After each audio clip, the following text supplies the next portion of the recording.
আসসালামু আলাইকুম, সবাই কেমন আছেন? আজকে আপনাদের সঙ্গে শেয়ার করছি চটপটির রেসিপি। প্রথমে প্রেসার কুকারে 2 কাপের মতন পানি দিয়ে তাতে স্বাদ মতন লবণ দিয়ে দিচ্ছি।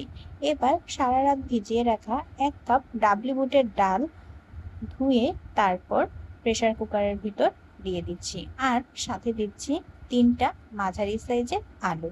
এবার প্রেসার কুকারের ঢাকনা আটকিয়ে 2টা সিটি দিয়ে নিব। এবার কড়াইতে দিয়ে দিচ্ছি পরিমাণ মতন তেল, আর দিয়ে দিব রসুন কুচি এবং পেঁয়াজ কুচি, আর দিয়ে দিচ্ছি 1.5 টেবিল চামচের মতন আদা বাটা। সবকিছু একবার ভালো করে মিশিয়ে নিব। পেঁয়াজটার কালার যখন একটু স্বচ্ছ হয়ে আসবে তখন দিয়ে দিব 1 চামচের মতন হলুদের গুঁড়া এবং 1 চামচের মতন মরিচের গুঁড়া। এবার অল্প একটু পানি দিয়ে দিচ্ছি 1 চামচের মতন ধনিয়ার গুঁড়া এবং 1 চামচের মতন জিরার গুঁড়া, দিয়ে দিচ্ছি একটা তেজপাতা, দিয়ে দিব স্বাদ মতন লবণ। এবার রাঁধুনি রেডিমিক্স চটপটির মশলা থেকে আমি 2 টেবিল চামচের মতন চটপটির মশলা ব্যবহার করছি। সব মশলাগুলো একত্রে ভালো করে মিশিয়ে নিব এবং অল্প অল্প পানি দিয়ে 2-3 বারের মতন কষিয়ে নেব। এবার দিয়ে দিচ্ছি মুরগির মাংস। মুরগির মাংসটা আপনারা এখানে হাড় ছাড়াও নিতে পারেন, তবে আমি এখানে হাড় সহ এবং বুকের মাংস দুইটাই ব্যবহার করছি, যেন স্বাদটা সব কিছুতে ভালো থাকে। মুরগির মাংস শুধুমাত্র বুকের মাংসটা দিলে আমার কাছে ভালো লাগে না, তাই আমি হাড় সহ মাংস এখানে দিয়েছি। এবার মুরগির মাংস যেভাবে কষানো হয় রান্নার সময় সেইভাবেই কষিয়ে নেব। এখানে বাড়তি আর কোনো প্রসেস নেই। এবার দিয়ে দিচ্ছি মুরগির মাংসটা সেদ্ধ হওয়ার জন্য অল্প পরিমাণ পানি, কারণ মুরগির মাংসতে তো আর ঝোল রাখবো না, সম্পূর্ণ পরিমাণটা সেদ্ধ করেই নেব। আর দিয়ে দিচ্ছি 3টা দারচিনি এবং 3টা এলাচ। আপনারা চাইলে গরম মশলার গুঁড়িও ব্যবহার করতে পারেন, তবে আমি এখানে আস্তই ব্যবহার করছি। এবার দেখে নিচ্ছি ডাবলি ছোলা বুটের ডালগুলো সেদ্ধ হয়ে গেছে এবং আপনারা দেখতে পাচ্ছেন উপরে ম্যাজিক বলের মতন ডাবলি বুটের খোসাগুলো উঠে এসেছে। এবার এই খোসাগুলোকে আমি রাখবো না, ফেলে দিব। অল্প পরিমাণ হয়তো থেকে যেতে পারে, তবে অনেকটাই চেষ্টা করব ফেলে দেওয়ার। আর আলুটাও দেখে নিচ্ছি যে সেদ্ধ হয়েছে কিনা। হ্যাঁ, আলুটাও সেদ্ধ হয়ে গেছে। মাংসটাও রান্না হয়ে গেছে। এবার ওই কড়াইয়ের ভিতরই সামান্য পরিমাণে তেল দিয়ে ডাবলি বুটের ডালটাকে দিয়ে দিচ্ছি এই তেলের ভিতরে। আমি কিন্তু ডাবলি বুট সেদ্ধর যে পানিটা ওইটা ফেলিনি, এইটাই কিন্তু আসল টিপস। এবার দিয়ে দিচ্ছি 3 টেবিল চামচের মতন চটপটির মশলা। এবার আলতো হাতে মশলাটা ডালের সঙ্গে মিশিয়ে নিব। চটপটির দোকানের যে চটপটির মামারা চটপটি রান্না করে সেখানে কিন্তু ডাবলির যে সিদ্ধ করা পানিটা সেটা ফেলে না। আর আলুটাকে আধা ভাঙা করে দিচ্ছি।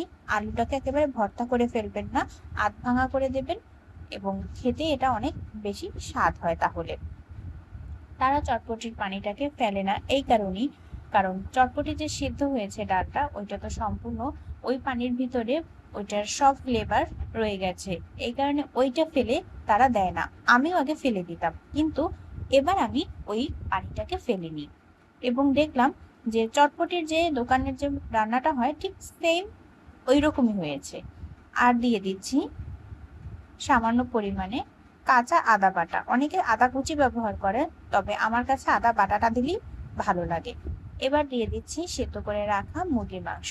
সবকিছু আবার একবার আলতো হাতে মিশিয়ে নিব। এখন আর রান্না করার মতন কোনো প্রসেস নেই, শুধু ডালটা একবার ভালো মতন ফুটে গেলেই তারপর এটা নামিয়ে ফেলবো। এবার একটা বাটিতে নিয়ে নিচ্ছি তেঁতুল, চটপটির টক বানানোর জন্য। তেঁতুলটাকে আমি পানি দিয়ে ভিজিয়ে রাখবো প্রায় 15 মিনিটের মতন। এরপর হাত দিয়ে ভালো মতন তেঁতুলের কাঠটা বের করে নিব। তেঁতুলের কাঠ বের হয়ে গেলে বিচিগুলোকে চটকে চটকে এটার ভিতরে যতটুকু পরিমাণ নেওয়া যায় ততটুকু নিয়ে বিচিগুলোকে আমি ফেলে দিব।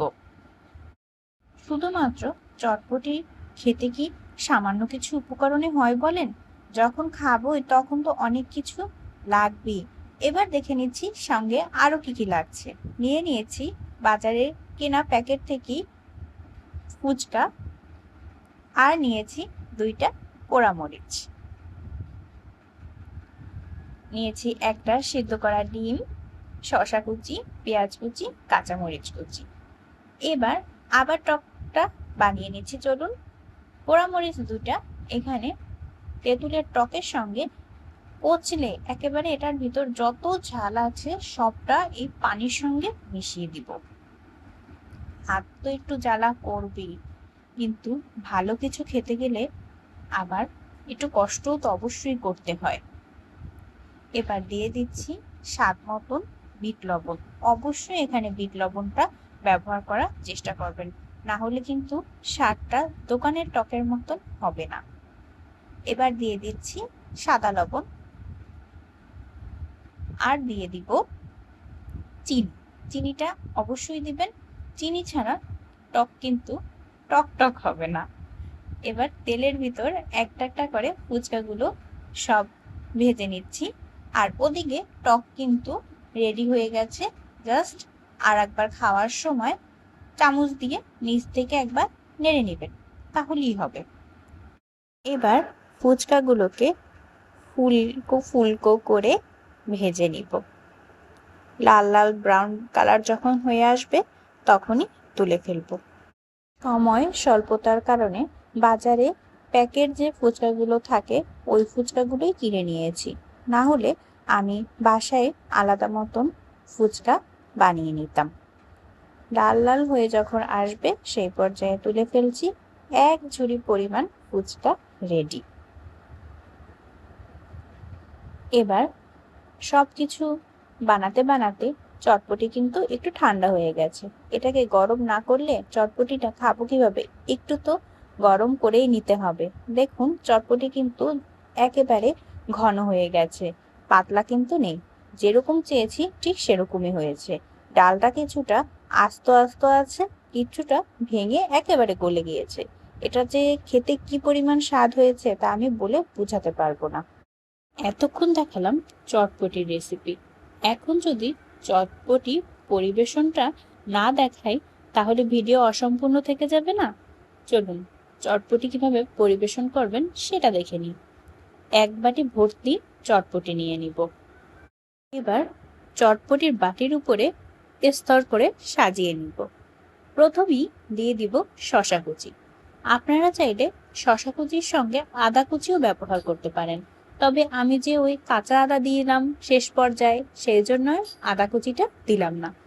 এবার দিলাম পেঁয়াজ কুচি আর ঝাল মানে কাঁচামরিচ কুচি। এবার দিয়ে দিচ্ছি ডিম। সিদ্ধ করে ডিমটা একেবারে অর্ধেকটা পরিমাণ এখানে দিয়ে দিব। বললাম না চটপটির ওপর স্তর সাজিয়ে নিব। দেখেন তো একটা স্তরের মতন হয়েছে কিনা। শসা, পেঁয়াজ, কাঁচামরিচ, তার উপরে ডিম। এবার সেই যে টকটা বানিয়ে রেখেছিলাম উপর থেকে টকটা দিয়ে দিচ্ছি। এই টকটা খেতে যে এত মজা হয়েছে যা কি আর বলবো, মানে জিভে পানি চলে আসার মতন। এবার উপর থেকে ফুচকা ভেঙে তারপর দিয়ে দিচ্ছি। এই তো রেডি হয়ে গেল আমার চটপটি বানানো। এখন শুধু খাবার পালা। রেসিপি তো দিয়ে দিলাম, সন্ধ্যায় এটা বানাচ্ছেন তো। আর আমার সনাতন ধর্মী বন্ধুদের আসছে শারদীয় দুর্গাপূজা, এটা অবশ্যই কিন্তু একবার বাড়িতে বানিয়ে খাবেন। আল্লাহ হাফেজ, সবাইকে ধন্যবাদ।